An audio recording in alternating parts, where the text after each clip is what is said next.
Good afternoon to all of you.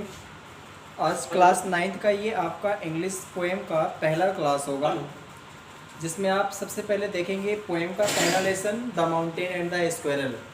The mountain and the squirrel मतलब ये यहाँ पर हमें क्या देखना है कि पर्वत और गिलहरी में छोटेपन के और बड़ेपन में यहाँ पर बहस हुआ है, एक डायलॉग है, संवाद हुआ है, उसी के बारे में हमें यहाँ पर पढ़ना है। ये अगर पोएम की हम बात कर ले, the mountain and the squirrel लिखा किसने है, किस पोएट ने लिखा है, तो राल्फ वाल्डो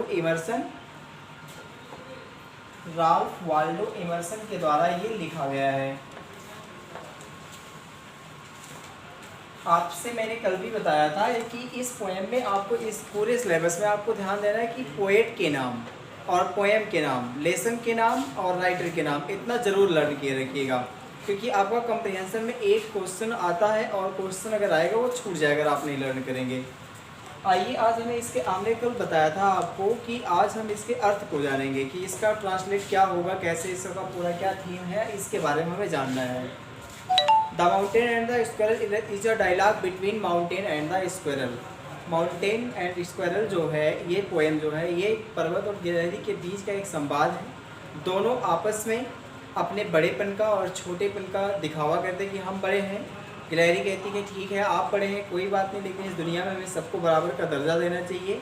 इसी के बारे में हमें यहाँ पर दो जानवरों के माध्यम से कवि हमें एक सीख देना चाहता है कि हमें एक दूसरे को हमें दुनिया में, संसार में हर एक की ज़रूरत होती है और हमें सभी को महत्व देना चाहिए।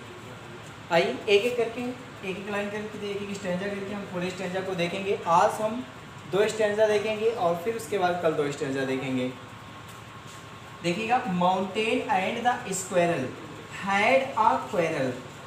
माउंटेन मीन्स होता है पर्वत, एंड अ स्क्वायरल मीन्स होता है गिलहरी। पर्वत और गिलहरी में हैड अ क्वेरल झगड़ा हुआ, एक बार पर्वत और गिलहरी के बीच में झगड़ा हुआ। एंड द फार्मर मीन्स पर्वत यानी कि पहले वाला, FORMER है, FARMER नहीं, FORMER मीन्स होता है पहले, यानी कि पहले वाला जो बड़ा होता है यानी कि पर्वत को कहा जा रहा है यहाँ पर, और लेटर यहाँ पर है, इसका मतलब स्क्वायरल। पर्वत गिलहरी से कहता है यू आर लिटिल प्रिक, बताया कि आप इस संसार की छोटी सी तुच्छ प्राणी है। यहाँ पर प्रिक मतलब होता है तुच्छ प्राणी, छोटा जीव होना। Mountain and the squirrel had a quarrel, एक बार पर्वत और गिलहरी के बीच में झगड़ा हुआ। And the former called the latter, और पर्वत ने गिलहरी को इस संसार का, इस पृथ्वी का एक तुच्छ जीव या छोटा जीव बताया। इतनी बातें सुन करके अगली स्टैंजा में गिलहरी का रिप्लाई आता है। तो बन यहाँ पर कहा गया स्क्वायरल को बन बताया गया। गिलहरी रिप्लाई उत्तर देती है यू आर डाउटलेस यानी कि निसंदेह, वेरी बिग, आप निसंदेह बहुत बड़े हैं।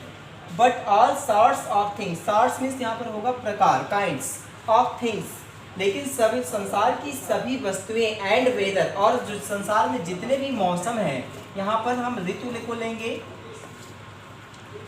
लेकिन संसार की जितनी भी ऋतुएं हैं और जितने भी मौसम हैं, मस्ट बी टेकन, उनको एक साथ लेना चाहिए, इन टुगेदर, हमें उनको अपने एक साथ में कर लेना चाहिए। To make up a year, एक वर्ष का निर्माण करने के लिए हमें छोटी छोटी ऋतुओं और मौसम की ज़रूरत पड़ती है। एंड अ स्फीयर, और एक ब्रह्मांड का निर्माण करने के लिए, एक वर्ष का निर्माण करने के लिए हमें छोटी छोटी ऋतुओं की ज़रूरत पड़ती है। फिर से देख लीजिएगा, mountain and the squirrel had a quarrel, एक बार पर्वत और गिलहरी के बीच झगड़ा हुआ। And the former called the latter little prig, और पर्वत ने गिलहरी को इस संसार का, इस पृथ्वी का एक छोटा जीव बताया, तुच्छ जीव बताया। ऐसी बातें सुन करके गिलहरी अगली स्टैंजा में रिप्लाई करती है। बन रिप्लाइड, गिलहरी ने ऐसी सिचुएशन में उत्तर दिया you are doubtless very big, आप निसंदेह बहुत बड़े हो। गिलहरी कहती है आप निसंदेह बहुत बड़े हो, आपकी बड़ाई में कोई कमी नहीं है। But all sorts of things, लेकिन यहाँ पर जितने भी प्रकार की ऋतुएं हैं, यहाँ पर थिंग्स मीन्स वस्तु नहीं होगा, ऋतु होगा, लेकिन जितने भी प्रकार की ऋतुएं होती हैं, एंड अ वेदर, और जितने भी मौसम होते हैं, must be taken in together, उनको हमें एक साथ में ले लेना चाहिए। किस लिए लेना चाहिए? To make up a year, एक वर्ष का निर्माण करने के लिए, एंड ए स्फीयर, एक ब्रह्मांड का निर्माण करने के लिए, और एक वर्ष का निर्माण करने के लिए हमें छोटी छोटी ऋतुओं और मौसमों को एक साथ में ले लेना चाहिए। आज के लिए, आज के वीडियो में बस इतना ही। कल इसके आगे 2 स्टेज और बचे हैं, उसको देखेंगे। Thank you.